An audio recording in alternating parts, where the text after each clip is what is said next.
Well, you mentioned something interesting when you were over at, I think you said 805 or 825 Center. Yeah. Well, what's the story about burning up the car? Can you tell me that story? That was 805 North Center. Tell me the story about burning up the car. That's funny. He had a 32 Buick. Your dad? Yeah. All right. And he had trouble with the fuel pump. Okay. And that was the kind of car where you lifted the hood up on the sides. Uh-huh. It had two sides. Right. So he had that hood cranked up, and we lived about 4 houses from the corner. The first 2 lots, or the first 2 were empty lots. The next house, then there was a house, and then it was our house. Okay. And that was on a pretty steep hill. Now, this is just going down to Ruby Street? Yeah. Okay, and so were you on the west or the east side of the street? The west side. Okay. We were on the west side of the street. All right. So the car would have been looking downhill. Right. So he had the fuel pump. I don't know what he was doing with it. Anyway, he had it apart and the gas was siphoning out of the tank, Okay. and it was running down a curb. All right. So it was working its way down to the corner. Uh-huh. So he was out there working on it, and he said to me and my buddy was there, he said, "Now don't get stupid and throw a match in there." Okay. Well, right away I went in and got me some matches. Right? Yeah. And we went down about 3 lots down to the corner, Uh-huh. and I threw one in there, and I thought there must be a lot of water in there because it wouldn't light. Uh-huh.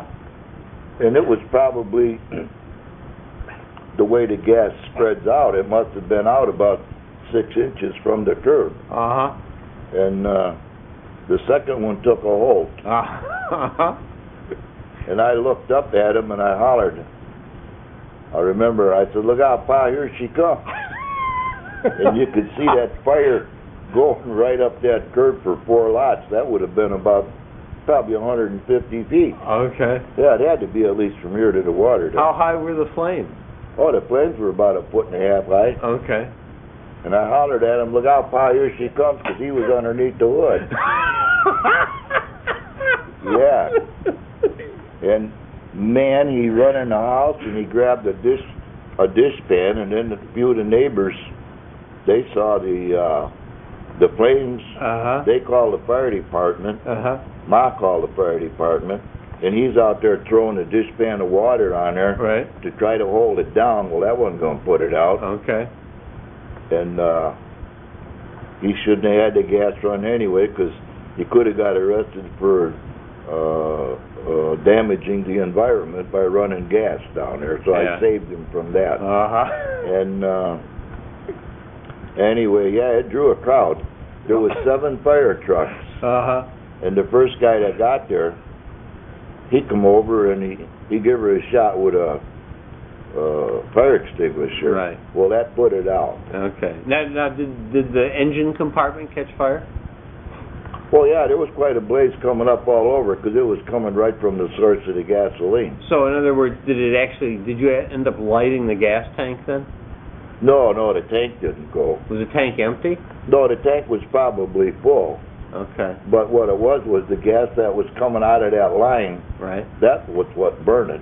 Okay. And once he put that out, then it put the fire out, then it went right back to the natural, just the regular gas coming out. Okay, unlighted gas. Yeah, so... So in other words, the tank never blew then? No, so he just hooked the thing back up again, and I think the next time when he did take it apart, he put a clamp on that hose Okay.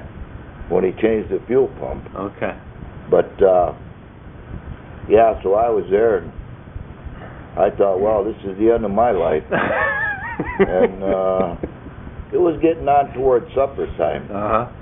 Well, the fire was out, the fire trucks left. Uh-huh. I thought, well, now the action's going to start. Okay. And Ma hollered, "Come on in and eat supper." I didn't know if I wanted to eat or not that night. But anyway, I went in there and I sat across from him. He just looked at me and shook his head. He said, "You dumb jackass." Uh-huh.